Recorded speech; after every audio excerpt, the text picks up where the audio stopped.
Hervé Lecor, bonjour. Bonjour. Nous sommes très heureux de vous accueillir à Dialogue.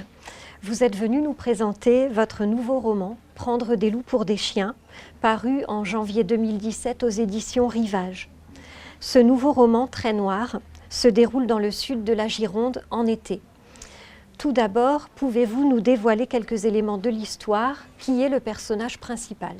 Alors, le personnage principal, celui dont on suit constamment la trajectoire et les pensées, et les impressions et le point de vue, c'est Franck, un jeune type qui doit avoir dans les 25-26 ans, qui sort de prison.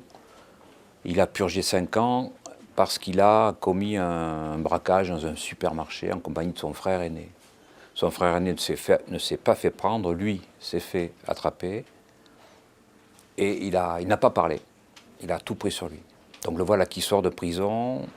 Il pense que son frère va venir le chercher. C'était plus ou moins convenu quelques semaines auparavant.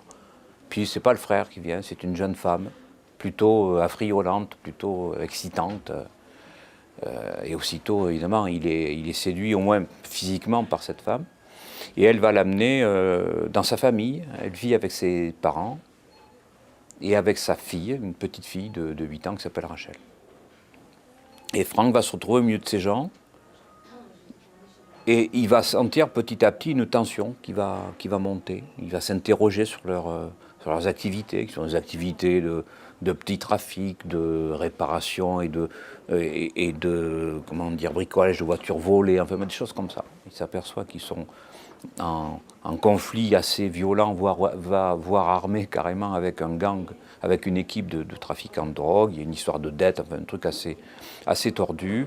Et il va être obligé, il va se sentir obligé de s'en mêler. Alors, votre roman s'ouvre sur la rencontre, vous l'avez dit, entre Franck et Jessica, qui est la petite amie du frère de Franck, Fabien.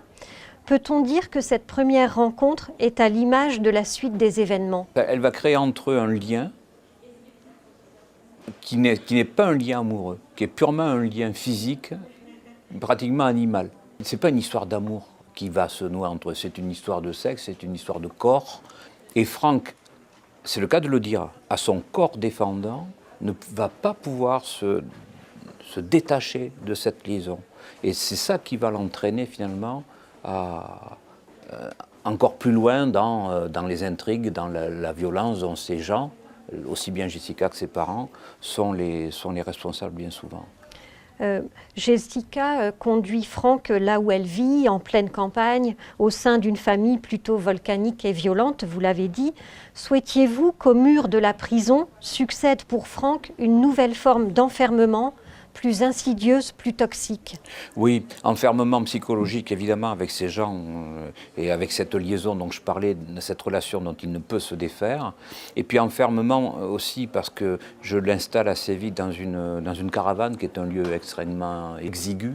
Cette campagne autour de lui, assez hostile, ces pins, comme on les connaît dans le sud-ouest, en tout cas dans les Landes, qui sont autant de barreaux qui finissent par l'oppresser, l'enfermer aussi. Ça dépend du milieu naturel auquel il est confronté.